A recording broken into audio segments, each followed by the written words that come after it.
C'est dans ce genre de circonstances un peu exceptionnelles que le service public prend tout son sens. Cela me rend d'autant plus fier d'être français et de servir mon pays.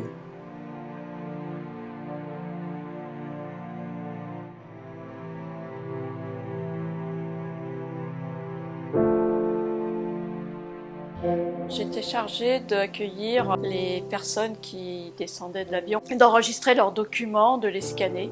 Ma mission était la coordination d'ensemble et puis évidemment la décision sur les cas difficiles. Également le fait d'incarner vis-à-vis des Afghans l'accueil que nous leur offrions et de communiquer vis-à-vis de l'extérieur. En tant qu'adjointe de l'ambassadeur, mon rôle principal, c'était de monter concrètement une cellule de crise, identifier des volontaires, définir les tâches de chacun, faire le lien avec les autorités émiriennes. Je dirais intensité. Dévouement. Tristesse. Empathie. Humanité. Protéger. Résilience. Cohésion. Un jeune couple d'Afghans se sont présentés à moi pour s'enregistrer. Le fait que ce jeune couple ne puisse pas envisager une vie sereine dans leur pays d'origine, ça m'a profondément touché.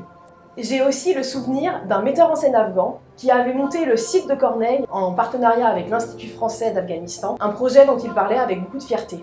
J'ai reçu une famille avec un papa et 2 enfants. J'ai demandé aux enfants d'aller s'asseoir pour se reposer un peu. Et à l'issue de la saisie, l'enfant est venu avec un dessin qu'il m'a donné, où il dessinait un avion et une tour Eiffel. J'ai été frappé par la modestie d'un monsieur que nous avons rencontré durant les démarches consulaires, qui était en réalité une personnalité économique influente qui avait fait la une de plusieurs magazines. On a pu rassembler une famille qui avait été séparée à Kaboul et ça c'était particulièrement touchant. Cette expérience, elle a montré la force du collectif. Pour moi, cette crise a montré ce qu'il y a de meilleur dans le service public. Chacun pouvait tenir son rôle, chacun pouvait être une petite pierre dans un édifice de solidarité. J'ai connu plusieurs crises tout au long de ma carrière et cette dernière crise me confirme que les services publics français à l'étranger apportent une plus-value immense dans la gestion de ces événements.